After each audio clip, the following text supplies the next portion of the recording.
Welcome to episode 13 of our Revolution in Education podcast. Chris Unger here, and we're having a special episode today because first half of this podcast is actually snippets of a conversation my co-host Jim McHugh and I had with Cath Fraise in the end of December 2020.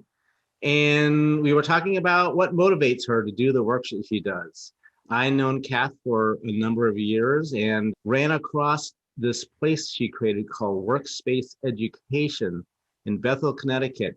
The front of it looked like the front of a barn, but when you walked in, it was a multi-room sort of maker space, creator space, learning community.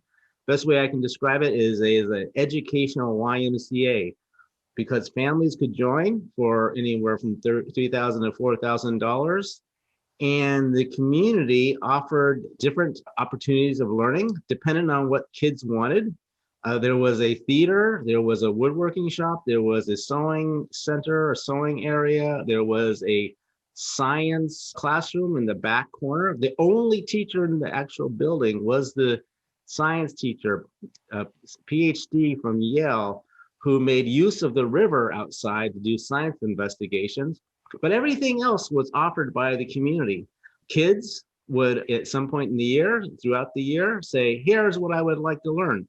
Community members, including parents, would say, well, here's what I'd be willing to offer.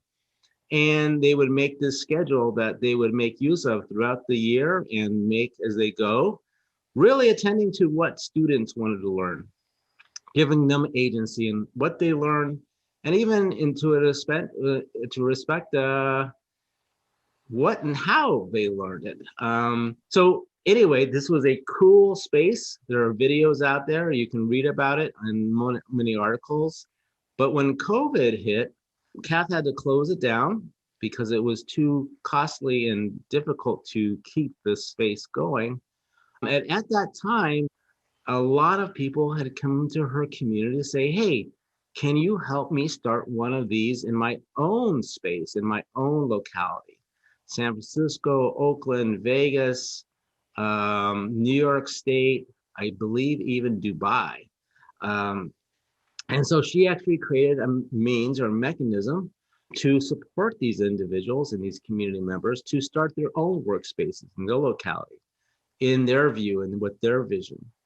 Fast forward, Cath has decided to create her own workspace in the cloud, or she calls it workspace in the sky, where youth across the country and the world can access a virtual version of this workspace where kids are deciding what they want to learn. People in the community that she has contacted, educators, parents, are creating learning opportunities for youth, but virtually. I won't say much more than that, except to say that I had the opportunity to catch up with Cath yesterday, in fact, early June 2021. And so the first half of this podcast will be Jim McHugh and I talking about her rationale for even starting Workspace and why she is, what her passion is around creating these spaces to create agency and opportunity for youth. Then the last half of this podcast, you'll hear me ask her where she is at in developing this workspace in the sky, this opportunity for youth to find learning, find one another, find peers in the sky. Listen. Cath? Well, it's so exciting that you've invited me on. It's really lovely to have an opportunity to connect with others, and the possibility of finding other like soulmates in the work for me is truly exciting. So I'm just really hoping that if any of what I say resonates with you, that you will actually reach out and contact and start a conversation, and you just never know where it might lead. So, right. Who are you? Who are you? You know, it's so interesting because, you know, I think back at my life and I think about, you know, me as a little kid and then growing up and, you know, all those different stages. I've lived in a lot of different countries, and, you know, each of these little chapters have informed where I am today. And, you know, I do have like a thread, though, when I look back at my life I have this thread that I can now see pretty clearly that has gotten me to this location. And it's very, very interesting to actually do that reflection and see that, because, you know, I feel like now I am fully, authentically acting out what I really believe is my truth and what I really feel like needs to be out there into the world. And it's something that started really, really early when I look back. And, you know, I think in particular schooling scarred me in a lot of ways. And I developed a lot of coping mechanisms. And I think, you know, I was very harmed by the school trying to shape me into something that I wasn't. And I think I've been, you know, on a quest to find my identity throughout my life, and then to put out my my fully expressed creative self-expression for other people to see, and to really see me and who I am. And it's really been a journey to do that, which is why I created Workspace in the first place. But Yeah, it did start a long time ago. Yeah. So, yeah. Well, we'll get into that. You know, this Workspace, which you started several years ago, 4 or 5 years ago, whatever, was an amazing endeavor. I know you're moving on from that in some ways, not exactly in spirit, but in some manifestation maybe. But why don't we talk a little bit about that? That's how I was drawn to come and see you, as I'm prone to do. And when I hear about these exceptional things or environments and learning communities around the country, if not the world, I try to get there to see what's really going on.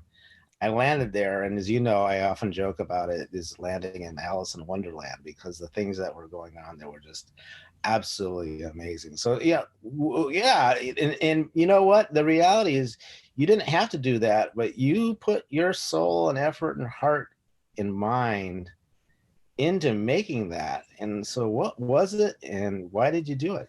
yeah, you know, I think something incredible happens when you really work out what it is, like what truly resonates with you and what is your life's work. I think you tap into this creative energy, and it's like you can't not do it. It's almost like the cost of not doing it is far greater than actually doing it. And you know that, you know, especially if you're getting close to the truth, there's something about you discovering some kind of truth in the universe, or some laws in the universe that have come together to, you know, that have to be manifested, and people have to see and witness. And that's really what I wanted to create at Workspace, because I saw it happening in community. I saw different activities and energy and creativity sort of bubbling out of the ether in certain environments. And I was just thinking, how could we create environments that were creative and allowed for this authentic creative self-expression that I keep talking about in everybody.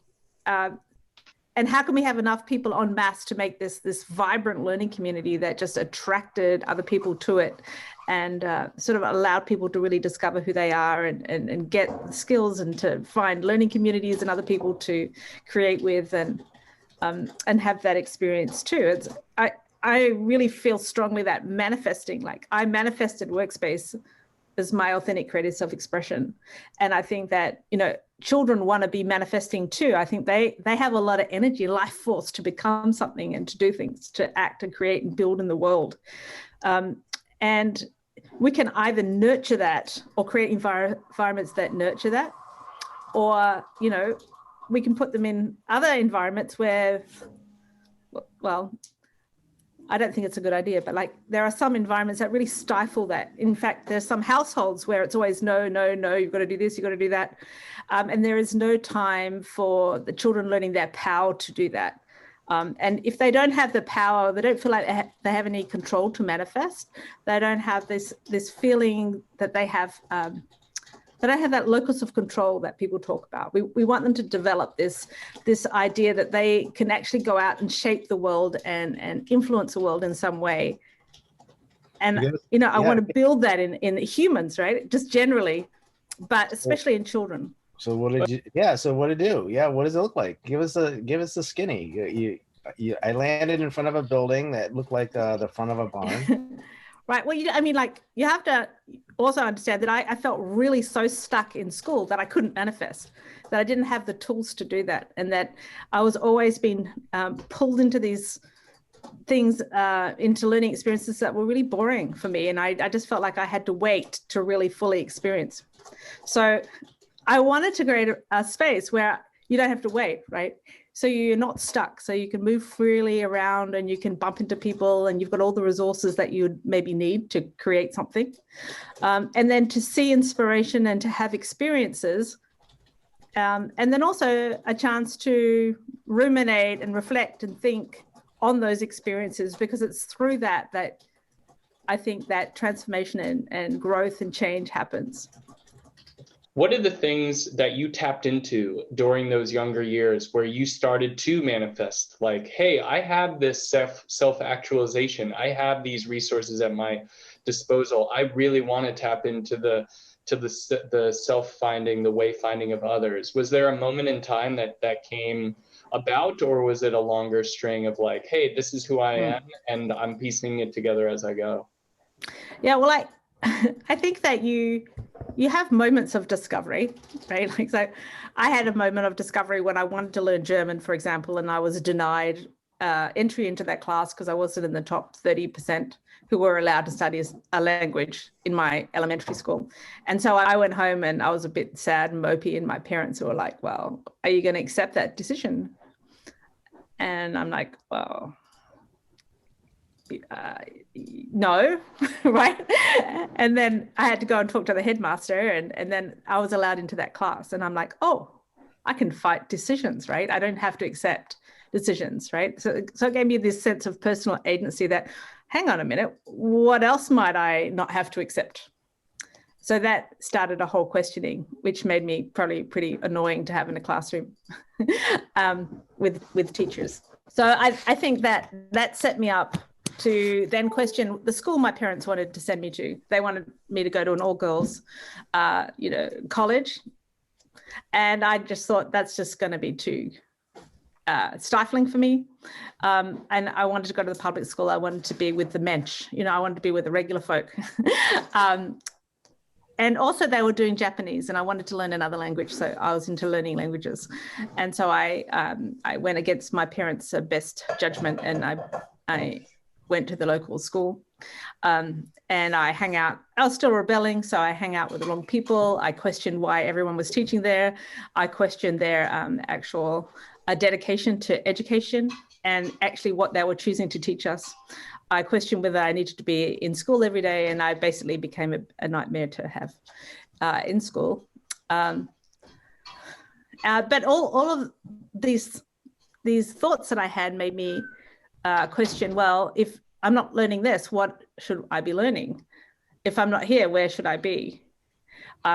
My parents eventually did pull me out of that school and put me in an all-girls school, and then they left the country. So I ended up in a boarding school. And, I did find the system very, very stifling, having to choose subjects and then just being really bored, being dislocated from where I grew up. So I didn't know anyone in the town. I didn't feel like I had any connections.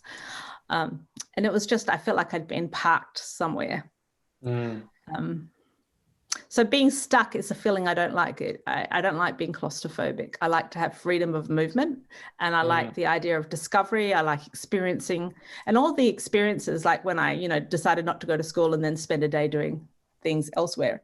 I learned so much not being in the system.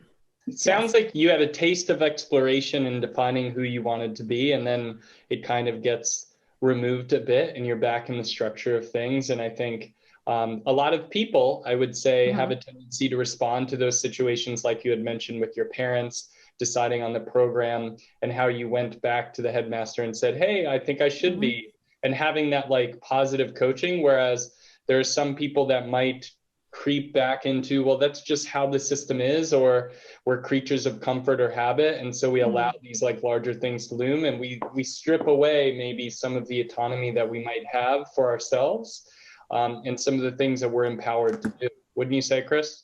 Well, I think it's scary for a lot of people. They don't realize that there's something they can do. And I certainly think, Cath, it seems to me, for some reason, you had a spirit where you were like, oh, wait a minute, I like this freedom. Yeah, so freedom, I think, is a big key for me. Just being able to travel, like I feel like the travel that I've done in my life has been so eye-opening. Like I worked out fairly early. I was lucky enough to go to Japan, and I lived with a family for a month, and I went to a school in Japan. And while living there, like the way that they process things, experience things, and the conclusions that they were coming up with, the family I was living with, I'm talking about, were so different from what I was experiencing in my head. I didn't understand how a human having the same experience could come out with such different interpretations of what was going on. And that was mind-blowing for me, you know, as a young teenager.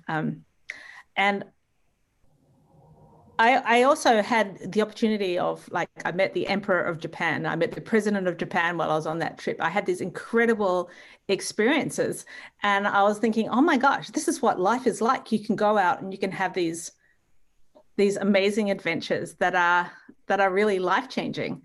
And it gave me this idea that I wanted to go and see how everyone lived. I just became very, very curious about that.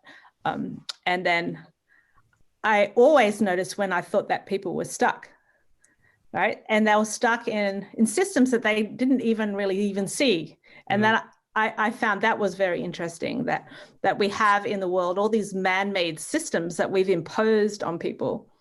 And I think in Japan, they had imposed a lot of there's a lot of systems in Japan that really keep people in place and sort of stuck in a system that works maybe for the good of the whole, but you know, personal agency and autonomy is really important to me. So I found those kinds of systems stifling. But there are a lot of things that we have in place that we actually self-impose to a large extent on our own lives that keep us stuck where we are. And, you know, I think we either accept it and say, okay, this is my lot in life, or, you know, I really like these constraints, or these constraints are comfortable, or I choose security over having that freedom.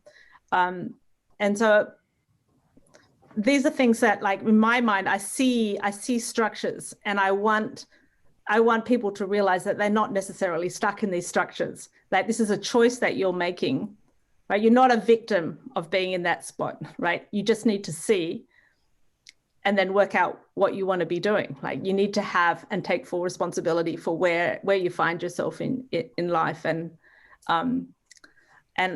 I think that if children learn these structures, or they see these structures early, then they will see how to navigate them and where they want to end up and how they want to live their lives.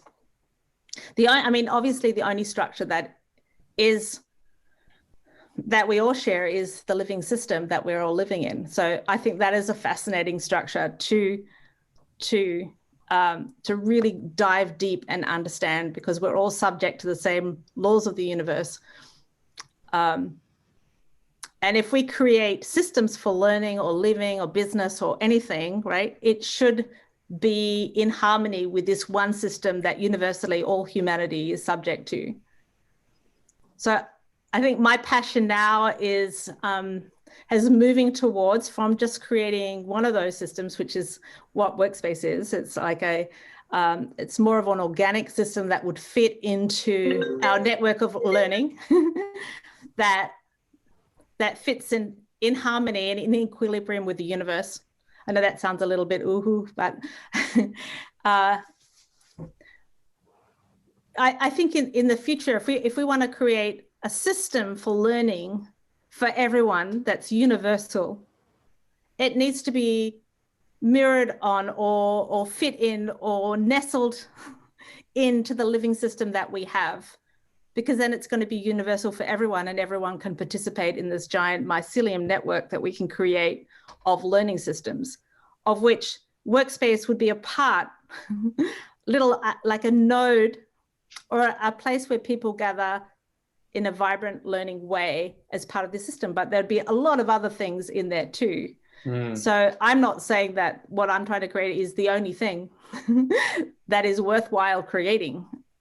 I think we need to create this beautiful giant web of learning experiences, you know, that we can participate in, or that everyone can participate in. You know, I think that the systems that have been created, you know, I mean, they need to be overhauled. And I do think there is a place for educational reform as well. And I think a lot of these things can be brought into the schools. It's just, I am not going to be here to watch that and witness that. Like, this is happening at such a slow pace, not in line with my speed. I'm a fast manifester, right? I only have a certain amount of time to manifest, right? And I want to create a system for everyone, but I feel like there are very large forces, right now trying to keep the status quo in place, and I don't feel like going to war with that. What I think is that we need to maximize our the potential of humanity to solve its problems, and I want to make agents of change in the world. And the solutions to the problems that we're facing are going to be creative, and they're going to come from diverse groups of people. And we need to be able to create spaces for these people to find each other and to brainstorm and to work out how they can get out into the world and solve these problems. And I just think that this whole process, and actually, I'm not really doing this. I'm not doing this to solve the world's problems, even though I probably should. When I really reflect on that, that's probably not my truth. What I want is that every single child that is born has the opportunity to self-actualize and to really understand their personal power to have an impact on the world and not be stifled, or their voice not be stifled.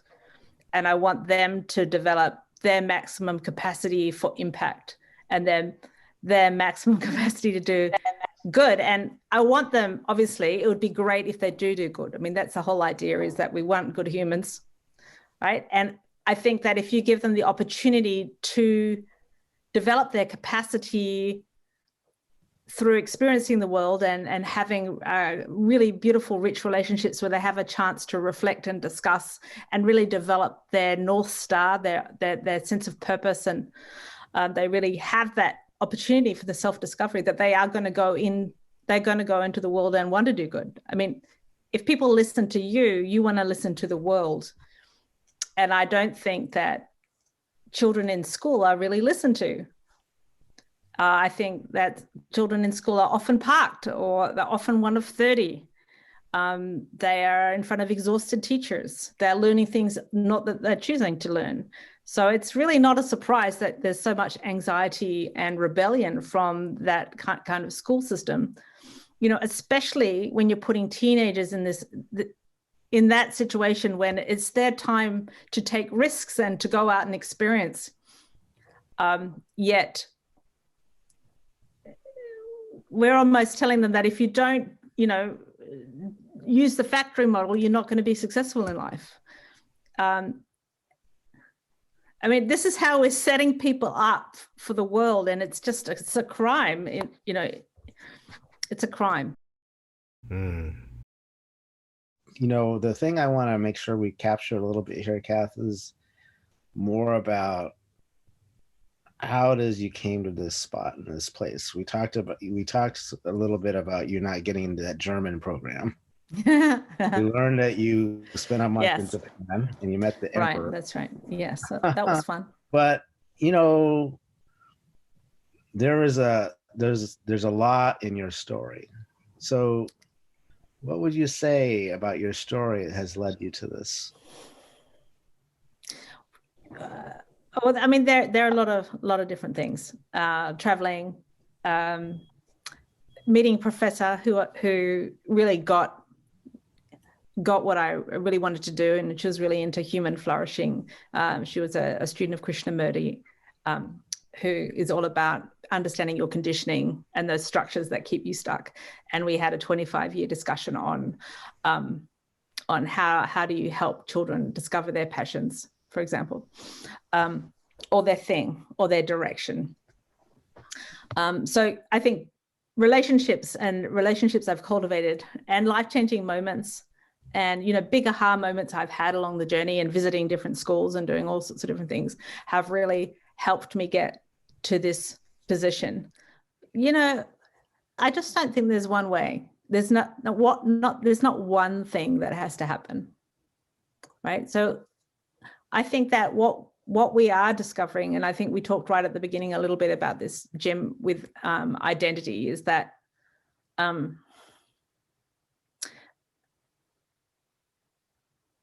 we're changing from a society that was even a lot more like structured than we have now. I think, like, if you look at a household 50 years ago, right, to now, like, my household is pretty relaxed. I'm pretty relaxed with my children. We have a lot of discussions. It's really not like when I read the Laura Ingalls series, when they had such a big, strong family structure for survival. Everyone went to church at a certain time. They all wore the same kinds of things. They had all their chores to do, all these sort of things. The society has really changed a lot. And I think that people found their identity in their family life or the situation that they were born in. And I think now that everyone is much more individualized, right? They are out there, these millennials are out there looking for their identity, and the social media, I think, has created this situation where they have to put out who they are, or they have to be really looking at who they are, because the external, everybody's looking at them now. And I think we're going to be seeing this revolution in that this generation, right, wants to show that they're good people to the world, and they want to be creating things that are going to be doing good things for humanity. I think that train has left the station. There's a huge tide of this generation coming forth to try and make the world a better place. And you see it every day in the businesses that are being created. And there were some definite early adopters. And everybody understands the importance with AI on the horizon of developing human capacity and potential. And I think it's not going to be long before everyone reflects on the school system that we have in place and how it's really not creating or maximizing the potential or capacity of our human capital in the world. And they're going to suddenly see it as just so obsolete. And I'm hoping that through this pandemic, there is an absolute resurgence, or not resurgence, but a proliferation of amazing learning opportunities. And people are also forced to have a second look at how they're operating as a family, because we've been so close for so long, and it's been enough time for new habits to develop. And I think that through this, we will have more people homeschooling or choosing alternative pathways. I think it would be great for people to contact me now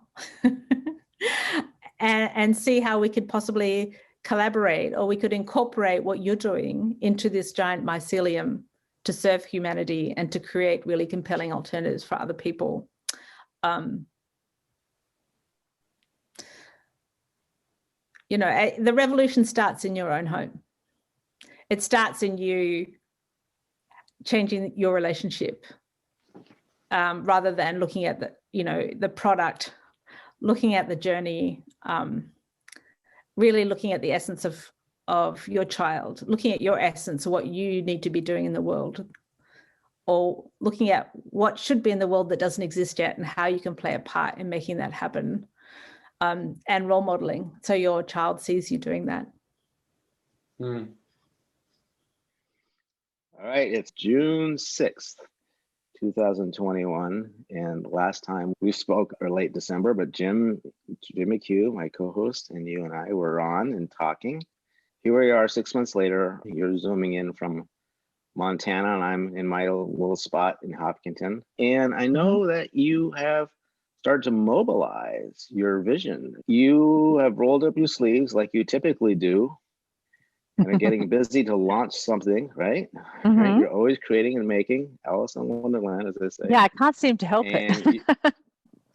Well, but that's part of the thing, right? Like you are Right. manifesting yourself and your visions, your ideas, your dreams, your vision, and for others. And you're gearing up to launch something in September, I think.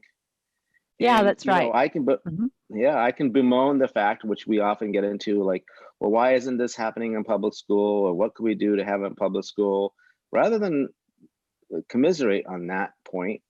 I actually want to like just give you space here to like have to talk about what is this vision and what does it look like and what are you planning to make and why are you planning to make it? So what are you doing? Yeah. So what am I doing? All right. So with Workspace, Workspace was a 32,000 square foot makerspace for authentic creative self-expression. We had a full-time on-the-ground staff and very large building. So like when COVID hit and we were faced like everybody else in the country of what are we going to do with this building? We had a lot of people who were like, well, we're homeschooling anyway. We can just, maybe homeschool at home and keep everybody safe. And then when it's safe, we'll all come back in. Of course, no one thought it was going to be, a year later, we're still sitting at home. That situation. And during that time, I gave a lot of thought to space and, how the future, if we're going to really disrupt education, do we really need to have these big buildings? Can we actually make much better use of space? The biggest cost in innovation in what I've been doing with Workspace has been having full-time on the ground staff looking after the building when the staff could be doing the actual education piece as opposed to managing the building and all the other things that are tied up with having a big on the ground space, all the admin stuff, regulations around that. So that becomes quite an expensive part of the education, tuition amount. And then, of course, having a big building. Do we really need a big building, or can we find spaces actually in towns, in different organizations and nonprofits that already exist out there? And we need to be more creative with that space. And this is a really important difference to what I was thinking when I first started Workspace, where I was thinking we need this giant makerspace to do all this stuff, but maybe we really don't. And it is actually the biggest thing that I think stops innovators and educators and people who really want to make a difference. It stops them from being able to innovate because then they're putting all their time and energy into the building rather than the actual education piece. So I'm thinking we need to cut out the two biggest expenses in innovation, which for me were building and staff costs.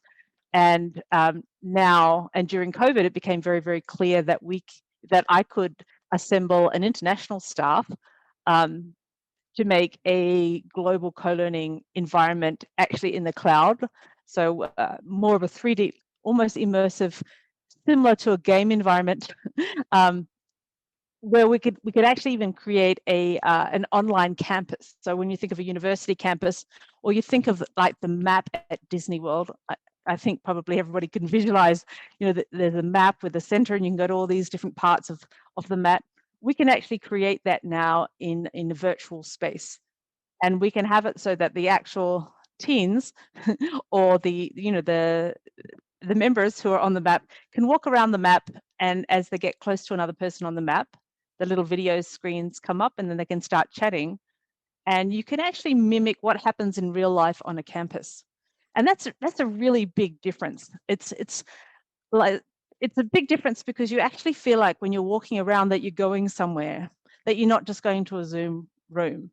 And you now have space in between the classes where you can have these spontaneous collisions with other people and come up with ideas. And you can have classes and book them in rooms that you can build buildings in a virtual space.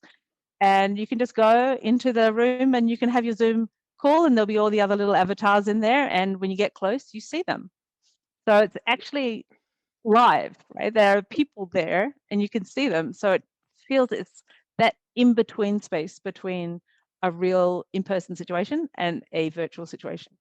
Yeah, I think we need to point people to, are you using GatherTown as the platform? Right now we're using GatherTown because it's very, very simple. And I want people to be able to make these spaces on their own, because 100 Roads is all about training people to create alternative learning spaces, right? And And it's actually very easy. Like in a weekend, I feel like, and I'm not a designer or anything, but I feel like I made a pretty awesome landscape.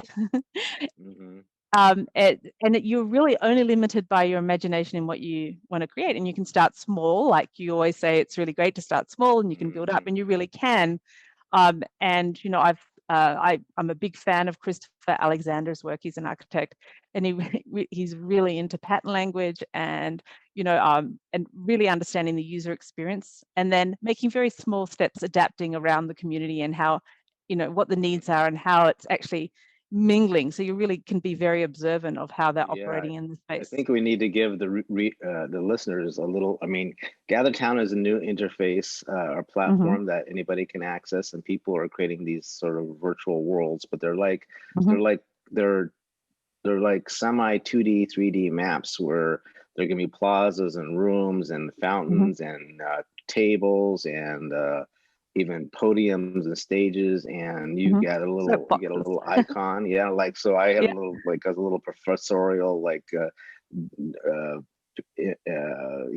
miniature figure, and I'm walking around, and then I see Cath on my screen on the other side of the room, so I would use my cursor to move myself over next to Cath or sit at the table with her, and all of a sudden her video of her actually pops up, and we can actually start to see each other. So it's not just entirely like little mini figures. You actually can talk and communicate and see each other when you're in spaces, but you can get off the table and say, okay, enough, Cath. I'm going to go over and talk with so-and-so. And I can look, there's so-and-so over there. Let's all get together. And then you can start creating and thinking about what you want to do together. But you're also creating different rooms with different sort of access points and different kinds of things going on. Yeah, on our map, we have 11 centers. We have the big marketplace of ideas right in the center. And that's a bit like a town square where you get there from any direction. And in there, we on Wednesdays, we're going to have our live guest speakers, and, we're going to be focusing on social justice and sustainability and, the issues that, this generation is really facing and they really want to talk about. So we're going to get, people coming in, and they can just, the kids can gather there. They all have a schedule, just like at school. They can schedule their own time, but there will be 2 slots in the day where we'll be having actual programming, and then they'll all be on individualized pathways, choosing what education offerings are best in alignment with what they're actually seeking to do. So they can choose any education from anywhere, whether it's VLAX or Arizona State University, or they could pick anything from anywhere based on what their needs are. And then we've got 2 slots during the day, because we're going to be open 12 hours a day, and we're going to be really focusing on Pacific time to Eastern time. That full day, anyone would be able to be a member and can come in. So even if you're in school, it doesn't matter. If you're doing a hybrid program, it doesn't matter. If you're in a rural location, you'd be able to join. If you're in hospital, no matter what your situation, or whether you're in school or outside of school, you could join for a season and check out, how this would work and whether this would be a big value add for your lifestyle. So this sounds really cool. Why are you creating this space? And then you just talked about individual pathways. I mean, I could see where I could just plunk myself down. And if I'm familiar with the map and I know the things that are going on, I know the schedule, I know the people, then but it's not just a free for all. You talked about pathways too. How are you bringing youth or others into this space? So it's not like a free for all, like I'm gonna just drop a kid in here and see what happens. Well, we offer advisories. Nothing's compulsory, apart from, we do have some rules that people have to follow, but we want the members, and we want them to find and basically sift through all the members to find study buddies and to find friends, to start creating communities of practice where, let's say they're really into coding, we can connect a group of coders into the industry, into the esports industry, or into gaming, or we can find mentors and help them take their next steps into really setting up their life for success, depending on what they want to be doing. So you'll be getting to know everybody on the map, and the advisories are actually themed. So, we're really going to be focusing on belonging and friendship during the first season. And then we're going to be working on soft skills, and then we're going to be doing work habits for the 3rd season in our first year. Through these advisories, they're going to be getting they're getting skills, but we're also offering a coaching offering that is side by side. So if you wanted a one-on-one coach for your child, for example, they could have a one-on-one coach in helping them, be accountable to their goals that they're setting. It's really designed to help and support a self-directed learner, and also to develop one. So if you've jumping out of school, or for the first time, and you've been fairly spoon-fed, in school, and you're now having to choose your options. I mean, there's so many to choose from, right? So how, first of all, do you work out exactly what you want to go in the direction you want to go to? And then, how, without a teacher or someone telling you every day how much you should accomplish and how you're going to do that, we do have support to help learners break down different learning offerings so they can be successful into small enough chunks so they really can develop their confidence and become self-directed, in their decision making, in what they're choosing. And we just really believe in small steps, and that cumulative, the accumulation of all these little small steps that they're making towards independence, towards developing good work habits, developing soft skills, taking little risks to go out and call mentors and, have these real world experiences. All of these together, I think, is slowly develop someone in becoming really self-directed, and having that autonomy over their lives, and be able to put their energy in a direction that's going to really pave the way to a fantastic future. Yeah, so I'm going to map it back to the earlier conversation that, back in December, right? It's around, becoming actualized, taking a hold of your own learning, your own future, becoming self-directed. You talked a lot about that. You personally did that through a series of experiences. Many of them were travel based. You were in Japan, and you were, you've done a lot. But,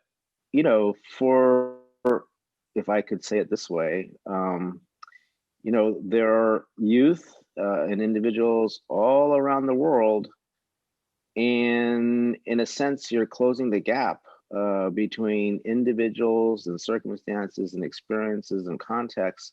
So you don't have to get on a plane and go. You can be in your room. It makes me think about, and I don't know how you take this, but as you were talking, I was reflecting on how, in some ways, all the youth that are in Minecraft and forming relationships, and in Fortnite and creating relationships, and they're creating and making ventures, and they're making and building things, and so forth and so on. And in a sense, they're bridging the gap between others that they can connect with around the world. But of course, Fortnite and Minecraft are sort of focused in those worlds, but in a sense, you are creating opportunities to connect with a lot of different individuals and explore a lot of different ideas, a lot of different themes, and I would even encourage that maybe, really think about what they want to manifest or actualize in the world too. And do they find other people to do that? Right. And I think you find we want to attract a lot of different people, right? A lot of diversity. And we want the children to be able, or the teens to be able to, when I say sift through, I mean, I think they need to find their people in a space that they can create with. You don't need to have 30 acquaintances. You need to have, I think, you need to have a solid small group of people that you can really do stuff with, and you want to do stuff with, you want to manifest with, and you like hanging around. And once you've got that group, I think that children become, or teens become, really grounded if they find the right group of friends. So we want our teens to be focusing on who they are, and that self-discovery, like who are they and what are their values, how do they want to put themselves out in the world, and then what kind of friend are they looking for, rather than just being on default in the friendship department. We think there is value in really working out the kind of person that you want to be looking for as a friend, who would be a good fit for you, so that you can have all these great experiences, without a lot of the drama that can often happen and derail. So let's try to really make this very concrete. you make up a person, he or she, a name, how old they Okay. are, and a day in the life. Yeah. The day in the Looks life. like a day in the Okay. life. Looks like, yeah. Right? All right. So I'm thinking of, I guess, I don't know, a 14-year-old girl, right? She's in a rural area. What's her name? Jamie. Okay. Jamie, all right. Like, so I'm right now in Montana, and there are 6 kids in our local school. 6. There's 189 people in the town. Not too many people who are really into Jamie's interests. Maybe she's really into coding and cybersecurity, and he can go to the local high school. It's just really far away, so she's sort of decided that she wants to do an online program. Fairly traditional thing. She's got high hopes to get into a good college, so she's looked at different colleges and worked out basically what would be required for entry into those colleges. And she's sort of mapped out the classes she wants to do. She's doing dual enrollment classes, let's say at Arizona State University, ASU Digital Prep, Arizona State University. She's doing dual enrollment, so she's probably going to finish her high school with an associate's degree. But anyway, she's doing it, but she's a little lonely. She wants to get someone, she wants to find kids who she could, do coding projects with, or maybe learn to hack things, or whatever her interest is, but she's not really quite sure where to find those. So right now, I would say without Workspace Sky, she might be, I don't know, looking in all sorts of different places to find people who are really into cybersecurity, and it might be quite difficult to locate sort of a safe group and people of her age group. And I think with a 14-year-old girl, I would, as a parent, I'd like her to be in a little bit more of a controlled environment. And I would also like my child, a 14-year-old, to be in a space where there's this growth mindset, where she would have access to, to coaches, all sorts of different ideas that are going on in the country, where she could do wellness and yoga and meditation if she wanted to. She could have her own tutors come in if she wanted to. She could find or make a cybersecurity club and get other kids to be joining that and start doing projects and fun things like that in. And she would also have Halloween parties. We have speed friending. We have a big Thanksgiving scavenger hunt. So we have all these social events also designed to get everybody socially integrated with each other and to find each other. Because a 14-year-olds are typically pretty shy and self-conscious at meeting people. So we want to make it so it's not too in your face, but they have access to, and they'll know people from their advisory groups, but also from different classes they're doing. Because we are going to be partnering with ASU Digital Prep, there'll be other kids doing classes like that she'll be able to meet on the map. And then, of course, she would get an email. So we have a daily news sheet that she's going to be getting at 8 o'clock every morning with everything that's going on that day, just like you'd get on a cruise ship. There'll be wellness at this time, there'll be this talk at that time. It's so-and-so's birthday, come to the kiosk in the market square to spin the birthday wheel. Just all these little things that we're integrating into this space that we're designing really just for that age group. And because I'm a Montessori teacher and I've done a lot of work with adolescents, I've incorporated a lot of educational foundation into all the different centers. And, I think it's just a fun place to explore when you're not in classes. So that it's just a place that you can go that's safe, and there's a lot of opportunity that you would otherwise not have access to. Even like we have career exploration, like we're partnering with you, Chris. You're going to help us with our mentoring program. So we've got a lot of people and a lot of nonprofits that are interested in helping us really serve the needs of teenagers. And if we can make this fantastic space in the cloud, then we are actually making it so we can give it away to others to recreate it. there could be all sorts of spaces like this adapted for education all over the place. And, you know, it wouldn't be expensive, especially relative to having a physical space. But you could also build it. Like if it's so successful that someone says, oh my gosh, we need to build this on the ground, we could actually build that campus that we're creating in the cloud as well. So there's just so much potential in this idea, and I just couldn't let this opportunity pass. So I mean, there's so many possibilities. I'm sorry, it's so many different things you can do. I know, right? So, you know, I think that becoming self-directed and being able to self-manage really well is going to be a really important skill. And I think that everyone has had to be on a pretty steep learning curve, right, to get up to speed with how the new way that people are working, you know, is actually happening. And I think that this kind of environment really prepares youth to be very, you know, successful and develop the work habits necessary and the soft skills. I mean, the soft skills that you need when you're working remotely is, I mean, that's 90% of it, right? Well, Cath, of course, you continue to amaze me. Alice in Wonderland, creation, actualization, creating a space and a place, now virtual and global, that can exponentiate on itself, which is not a small thing. We also created a community for parents. We're creating a community of parents that is separate from the actual teens. So these are the teens' parents, to help them support their teen as they navigate their independent learning journeys, so that we help parents find the right learning resources for their teen, to understand how you can actually support your teen as opposed to sometimes being an obstacle for their development.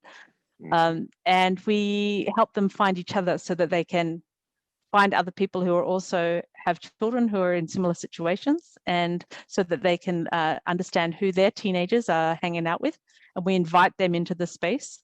And you know, we help parents be better coaches for their teens, better support systems for their teens. So, Cath, if people were interested and they want to learn more, what do they do? If they want to think about potentially contributing, what do they do? Well, they can always email me, Cath, CATH, at 100 Roads, which is the number 100 Roads.org. Yes, we're a nonprofit.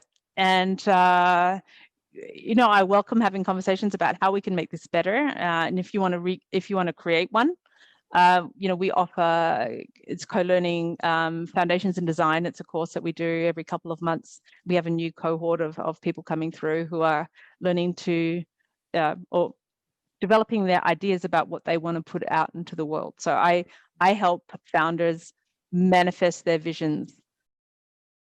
That's great. Well, Cath, amazing as usual. Everyone, I wanted to make sure that Cath had an opportunity to share. There are other ways for us to think about supporting youth, supporting families, thinking about what's possible.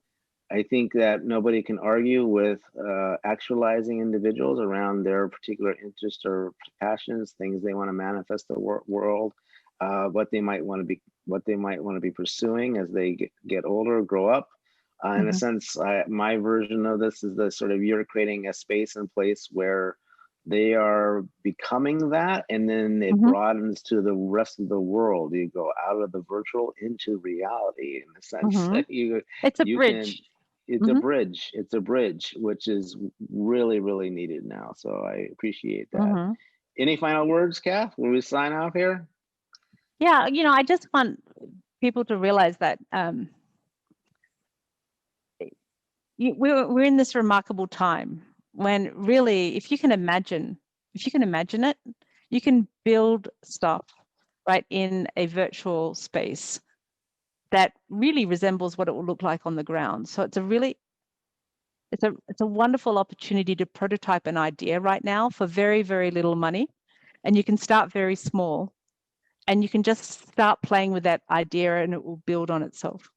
So, don't think you can't do it, because all of us have ideas that start small and then we just keep building, and then we're like, wow, we could integrate that.